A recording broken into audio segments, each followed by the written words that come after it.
All right, welcome back, Sharp and Shapiro, the Vegas Take. Glad you could join us.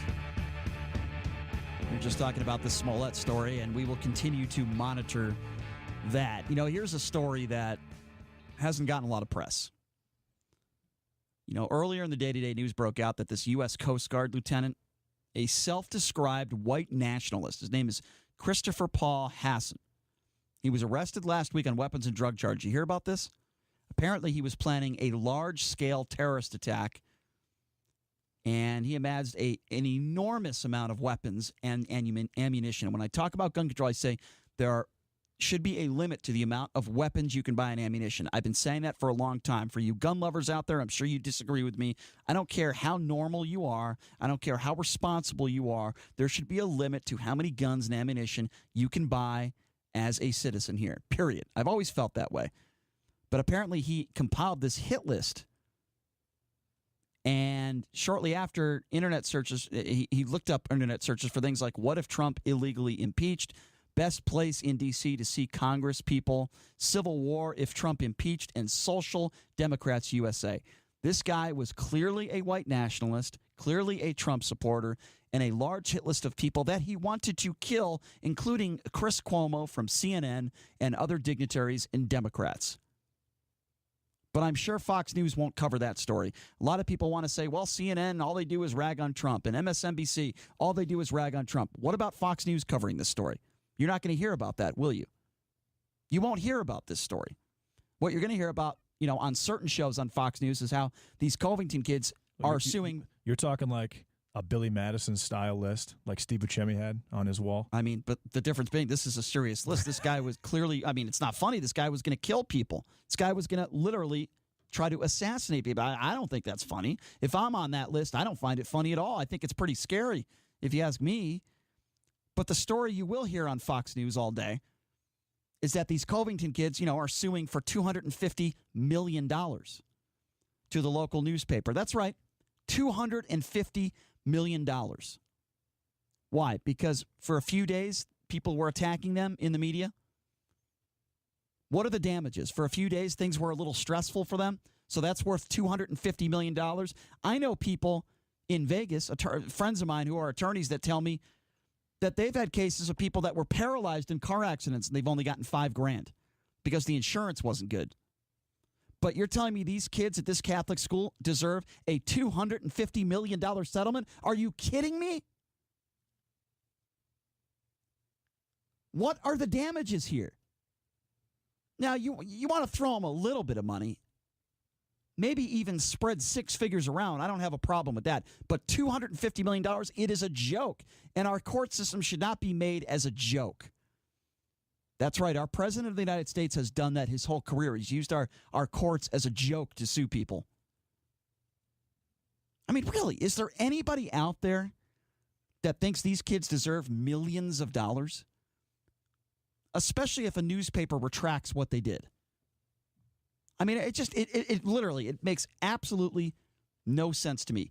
$250 million. And by the way, don't tell me that kid with the stupid little smirk on his face was trying to de-escalate the situation, because he was not.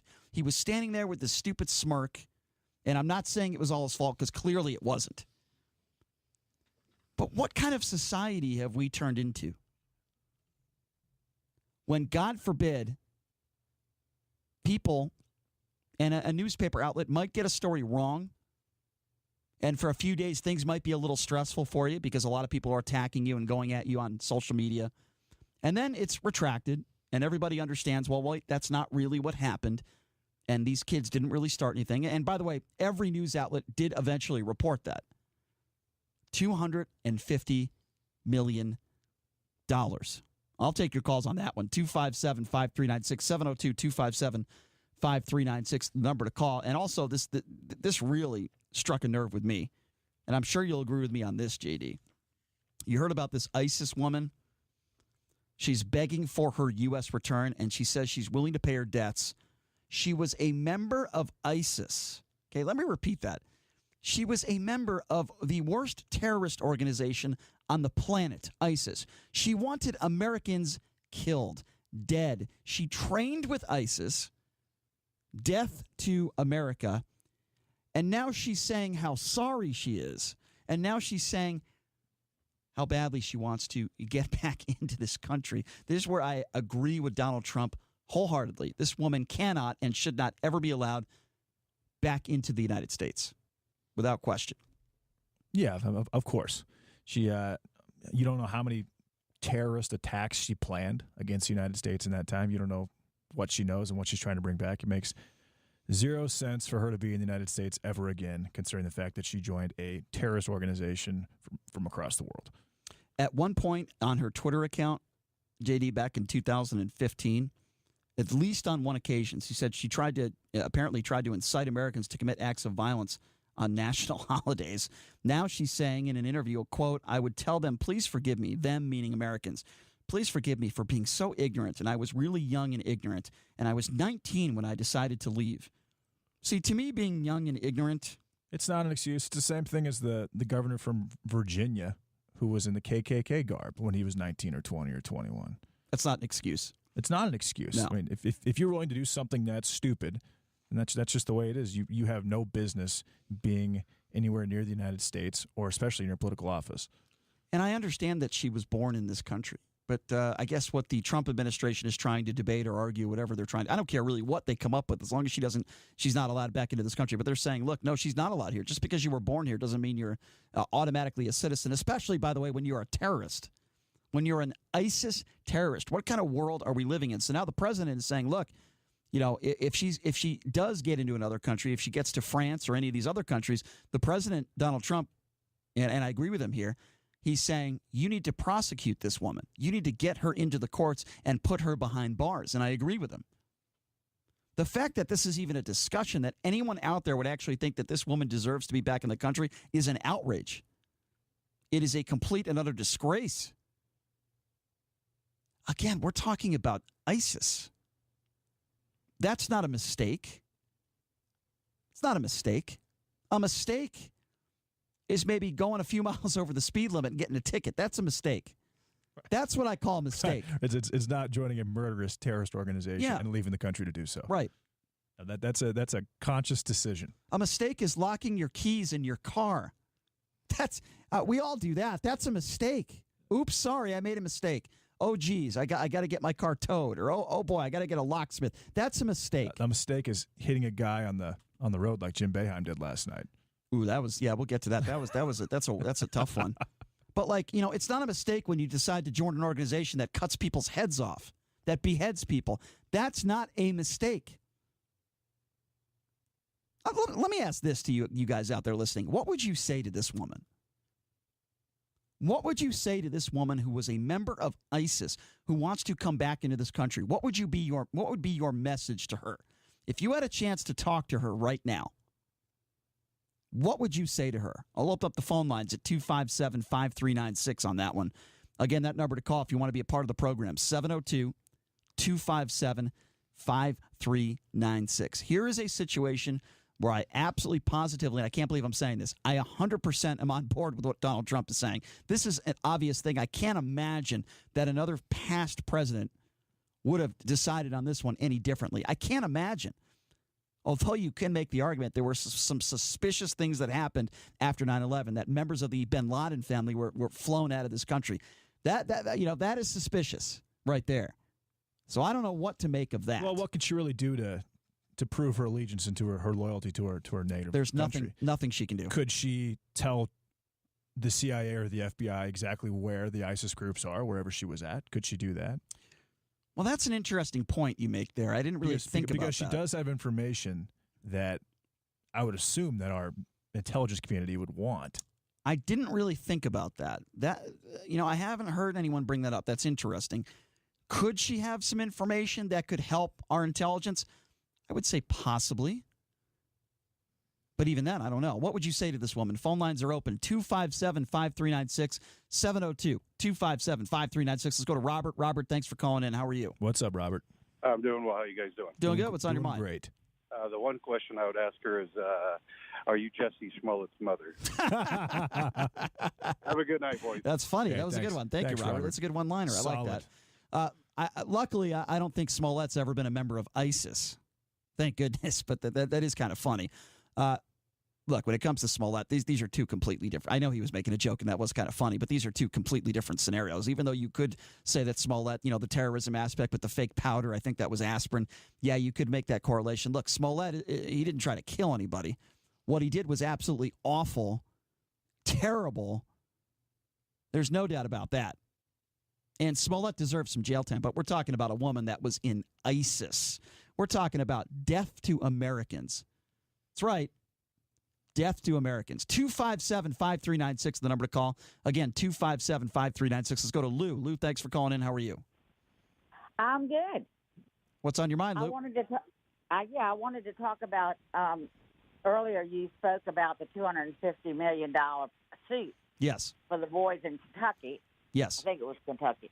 I wouldn't get too worked up about it because you don't ever get what you sue for. Right. It's a starting You're point. lucky if you get a tenth of what you sue for. And even I don't disagree with you, but still, I am offended. They're trying to make a point that you can't go out there and tell a story that's not true and you have it verified and just walk away. And the media has been able. People come to his house and throw rocks at his window. Yeah, his mom. People called his mom's employer and threatened their employer if she didn't get fired. How would you feel? They went after his family. I mean, there was definitely a lot of. Would that not bother you? Would you not have nightmares about that? No, it would. Well, let me answer. Let me answer that. First of all, if I was a chaperone there, I would have gotten those kids out of there. Second of all, if I had somebody playing a drum that was an activist, and that guy was a liar, we all know that. Even at the age of 16, 17, or 18, or however old that kid was, I wouldn't have this stupid little smirk on my face, and I wouldn't be 6 inches from his face, and I just wouldn't have done that. I don't think that this kid lied, okay? He lied also, and nobody wants to talk about that. He did an interview, and obviously attorneys and his family gave him scripted answers, and he said he was trying to de-escalate the situation. Now, let me ask you a question, Lou. Do you think this kid was truly in his heart 100% trying to de-escalate that situation? I'll tell you what he was trying to do. He was there. He didn't want to move back or do anything to get this man upset. Oh, see, I don't agree with that. No, I don't agree with that. He was a little confrontational, but he was definitely standing his ground. But he wasn't trying. Definitely standing his ground. But there's nothing wrong with that, Brian. Are you saying he shouldn't have stood his ground? Look, I'm going by the words that he said. I tried to de-escalate the situation. That is a lie. He did not try to de-escalate. He de-escalated it by smiling at the guy and standing there listening. That was disrespectful. I'm sorry. I'm sorry. Well, you think having a smirk on your face, standing there less than a foot away from somebody is de-escalating? That's disrespectful. I think disrespectful is this group. What was the group? What were they called? The Black what? That's a completely different. What were they called? The Hebrew Israelites. The Black Hebrew Israelites turning a public park into their own turf. Oh, I agree. That's disrespectful. They're the ones who started this thing. Look, I'm in 100% agreement there. All I'm saying is you asked me a question, and I'm telling you, Lou, that I do not think that he did everything to de-escalate the situation, and I also think that those chaperones have to take some partial responsibility as well. And I think a $250 million settlement, even if they make $10 million, is an absolute joke. Look, people get things wrong in the media all the time. It happens all the time. As long as that makes it right. Makes it right. I didn't finish the sentence. If they retract something and then they say, "Look, we got it wrong. Here's what happened a few days later. Now we got it right." I don't think it's worth $250 million because. But I will say this, Lou.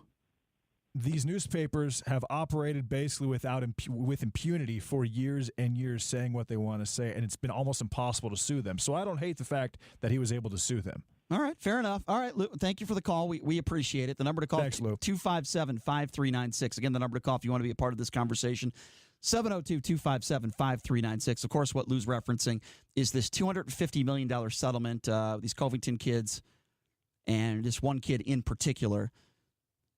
Look, a lot of people have opinions. Some of them are verified. Some people write articles. Some people have opinion pieces. You'd like them to get everything right in the media. In a perfect world, right? You'd like that to happen. Well, in a perfect world, that's not going to happen. But if we decided to sue everybody in the media for $250 million every single time they got a story wrong, our court system would be in shambles and there would be no media out there. Because it happens all the time. It absolutely, positively, 100% happens all the time in the media. So what are we going to do? Are we just going to sue everybody? Or our court system just going to be a game? Donald Trump has done this in his career. I remember when do you remember when Donald Trump, for 5 years, said that he believed that Obama wasn't born in this country? Should Obama have sued him for $250 million? What about all the right-wing websites and Fox News? Fox News, many of their pundits went on the air and said they didn't believe that Obama was born in this country. Well, that was not true. That was unfactual. It was not a fact. I didn't see Barack Obama suing anybody on Fox News. Did you? I mean, come on. Let's be real here. Let's be honest. You can't just go suing people for $250 million every single time they get a story wrong. You can't. Let's go to Brian. Brian, thanks for calling into the Vegas Take. How are you? Excellent. A big difference between Barack Obama and this 16-year-old kid from Covington. He is a private citizen.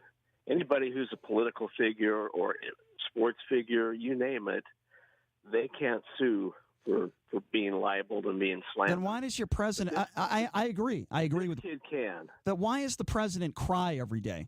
Every day, he can't go one day without attacking the media. Why does he do that?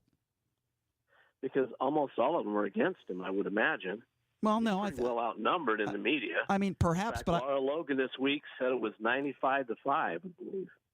I guess the point I'm trying to make, Brian, and I understand your point, and you're right, but the point I am trying to make is, if that was the case, there would be about 1,000 lawsuits every hour in this country. There really would. Because, let's be honest, the media, they make a lot of mistakes. I'm not perfect. I make mistakes, but I do something different. I don't write articles. I have an opinionated show. You know, it's an opinion, what I have. But, look, $250 million, look, if, like I said, if he got six figures and maybe spread that around a little bit to a few other people, I guess I wouldn't have a problem with that. But a $250 million settlement because somebody got the story wrong, and then a couple days, by the way, they retracted and they got it right, to me is a little bit ridiculous. Well, I'll tell you something. He has a superb lawyer who was the guy who represented Richard Jewell, who was accused of the Atlanta Olympic bombing when he had absolutely nothing to do with it. It destroyed his life. Mm-hmm. He died at the age of 44, and the attorney, I heard an interview with him this week, said that he believes it was all the stress and stuff that he went through for 2 years, and before his name was finally cleared. But that's a big difference. Caused all of his personal problems. I agree. And so this attorney that's means different, business, though. and he's going against the Washington Post, and he's doing so because not only did they blow the story, they didn't do the common, simple things of sourcing it or taking the time like you and I did, Brian, yes, of watching the video that was on YouTube. There's no doubt they made mistakes. There's no doubt they made a lot of mistakes. I'm not going to deny that. Now, and I agree. Now, the $250 million sounds excessive, but what the heck did Colin Kaepernick do to get either $66 million or don't even get me started. $86 Don't even get me started with that. You know I am not a Colin Kaepernick fan. You know that. And I'd like to know where that money is going. And I'd like to know what he's doing to help African Americans today. I'd love to know how much money of all that he got from the NFL is actually going to go to help the problem. Don't even get me started with Colin Kaepernick, Brian. I am not a Colin Kaepernick fan. I think he is a complete fraud. I've said that from the beginning. He could wear his Fidel Castro shirt and his pig socks all day long. He is a fraud.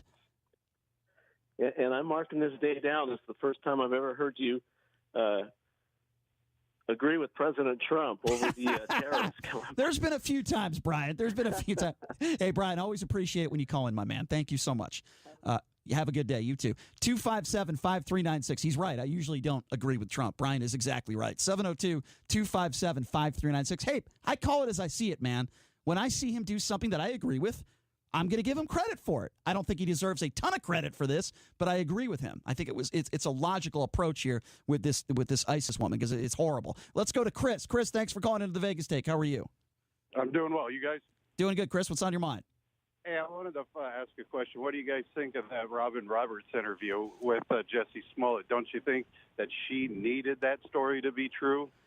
I think a lot of people in the media wanted the story to be true. I think of the Zimmerman case with Trayvon Martin. A lot of people wanted Zimmerman to be white, and a lot of people portrayed that story as him being white. I look at the Ferguson situation. Do you remember that? Hands up, don't shoot. That was a complete lie. That was a fabrication. That was a lie. The media loves stories like this.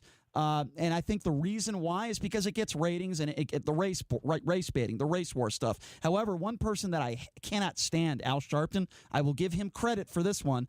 Several days back, he said, look, if this guy did this, he needs to go to jail. I mean, that's basically what Al Sharpton. So I'll give him credit for that. There have been some members of the media, but I'll tell you this, Chris. There's some shows on Fox News that are blaming all these Democrats for this. And I don't agree with that either. I think the majority of good people, when they hear that there's a victim of a crime, even if you don't hear the specifics of it, you want to believe that person. You want to give them some sympathy. I don't agree with these people on the right that are attacking all these people on the left for standing by this guy the first few days the story came out either. Yeah, well, I don't know. If you watch Fox and you watch CNBC and all that good stuff, Fox is this last group to jump on anything before they see the facts. The MSNBC and CNN, they jump on it right away without even really digging into it. They're just hoping that it's true, and it's terrible what they do. I'm gonna disagree with you a little bit there. I think as far to the left as, let's just say, MSNBC is, and I agree with you, they are. I think Fox News is just as far to the right. I think they both do the same things. They're out for ratings. They're out for money. The difference is maybe you agree or disagree with their politics. I don't think they operate any differently, Chris. I really don't. I think the left is a little stretched out there a little more. Well, I think the reason why you think that, Chris, is because I hear what you're saying, Chris, but I think the reason why you think that is because more media organizations are owned by people on the left. It's just quantity. Yeah, that's true. Well, you hear it a lot more every right. day. So exactly. A couple, right? Right. I think maybe that's why you think that way, and that's fine. I understand why you think that way. I guess the point I'm trying to make is there's the left and there's the right. Fox News is on the right. Some of these other organizations on the left, they pull the same tricks. And I think if there were more right-wing organizations, they would do the same thing. Hey, and one last comment. Yep. What do you guys think of the Kamala Harris's dad coming out and what his words were against his daughter? I'd just like to hear what you got to say, and I got to say goodbye. All right. Thank you, Chris. I appreciate that. Unfortunately, I am up against a hard break, so I will have to answer your question, Chris, and that is a very legitimate question. I will ask that question when we come back, and also we'll be joined by Mike Babcock joining us from TMZ Sports. He'll be joining us in a little bit, and Johnny Katz from the Review-Journal on the who, what, when, where of Las Vegas this weekend. We'll get to him when we come back in just a few minutes as well. And, of course, take more of your calls at 257-5396. We'll take a quick break. We'll be back right after this. You're listening to The Vegas Take on the all-new 101.5 FM, 720 AM, KDWN.